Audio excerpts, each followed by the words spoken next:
Aux portes de Bruxelles, le château de Gaesbeek domine la région.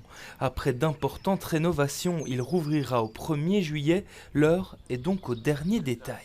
On a encore 25 jours pour dormir et pour encore bien bosser, pour vraiment mettre tout en œuvre pour le 1er juillet. De quoi achever un chantier de presque 3 ans, mené par cet architecte d'un bureau bruxellois spécialisé dans le patrimoine. Si les restaurations étaient d'abord surtout prévues à l'intérieur, la façade a aussi nécessité certains travaux. Il y avait des infiltrations d'eau aussi.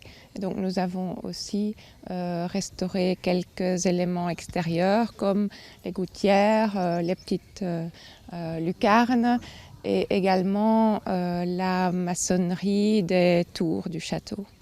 À l'intérieur des tours, des pièces comme celle-ci, restaurées il y a quelques mois pour leur redonner leur lustre d'antan, tout en y ajoutant des équipements modernes discrètement camouflés. C'est une porte coupe-feu et nous l'avons habillée avec du bois et nous avons essayé de la fondre dans le décor.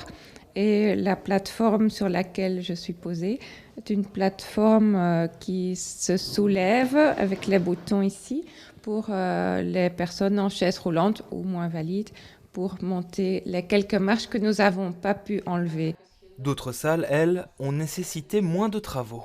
Dans ce genre de salle, nous avons fait principalement de la conservation et de la restauration.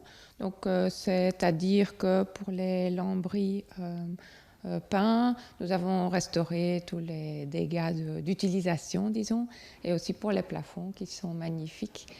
Cela a été restauré donc par des restaurateurs spécialisés et nous avons nettoyé toutes les peintures et aussi la cheminée. Là, il y avait un peu plus de travail.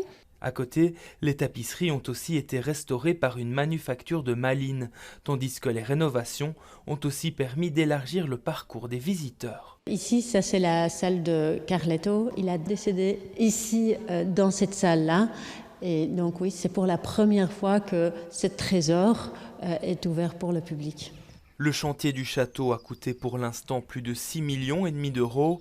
Si sa réouverture est prévue le mois prochain, le retour des meubles et la nouvelle scénographie sont attendus au printemps 2024.